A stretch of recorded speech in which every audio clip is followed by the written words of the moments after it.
15 সেপ্টেম্বৰত আমাৰ প্ৰথমটো ৰিক্ৰুটমেণ্টৰ পৰীক্ষা আৰম্ভ হ'ব 11 লাখ প্ৰাৰ্থী পৰীক্ষা পতা সহজ নহয় যোৱাবাৰ প্ৰাৰ্থী কম আছিল কাৰণে সেন্টাৰ কম আছিল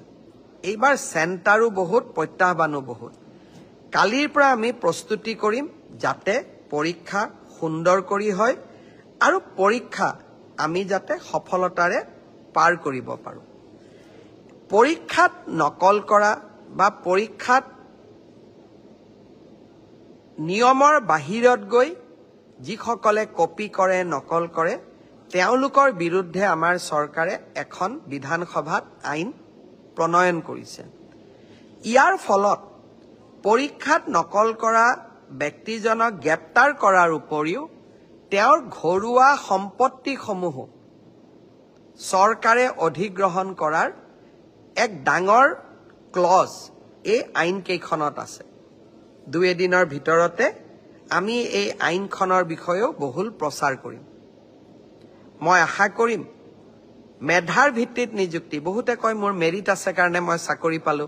বহুত এতিয়া ফেশনো এটা আছে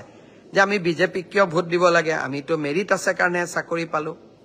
মই এটাই কথা কম মেৰিট আৰু মেৰিটৰ ভিত্তিত পৰীক্ষা পাতা এই পংকিলতাৰে ভৰা সমাজত ইমান সহজ নহয় এক প্ৰকাৰ অহা কালি পৰহিৰ পৰা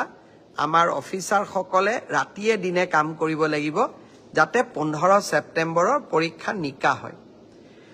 কিন্তু মুখ্যমন্ত্ৰী বা আন মন্ত্ৰী সকলে যদি বিচাৰে পৰীক্ষা নিকা হ'ব নালাগে মোৰ মানুহে চাকৰি পাওক তেতিয়াহলে সকলো কথা সহজ হতৰ বিপৰীতে গৈ আমি কাম কৰিছো পৰীক্ষা নিকা হওক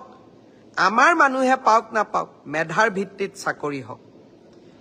এই সংকল্পক সিদ্ধিলৈ ৰূপান্তৰ কৰা এটা অতি কঠিন কাম 15 সেপ্টেম্বৰত আমি আকৌ এটা শিক্ষাৰ্থী সকলেও পৰীক্ষা দিব চৰকাৰেও এটা কঠিন পৰীক্ষাৰ সন্মুখীন হ'ব মই আপোনালোকৰ সহায় সহযোগিতা বিচাৰিম আমি কেইবাটাও টেলিফোন নম্বৰ দিম কোনোবাই যদি কৰবাত কিবা এই ধৰণৰ বেআইনী ঘটনাৰ সুযোগ পায় নকল কৰাৰ ঘটনাৰ খবৰ পায় কিবা নকৰিবলগীয়া কাম কৰিব এনেকুৱা আগতীয়া খবৰ পায় আপোনালোকে যাতে আমাক জনাব পাৰে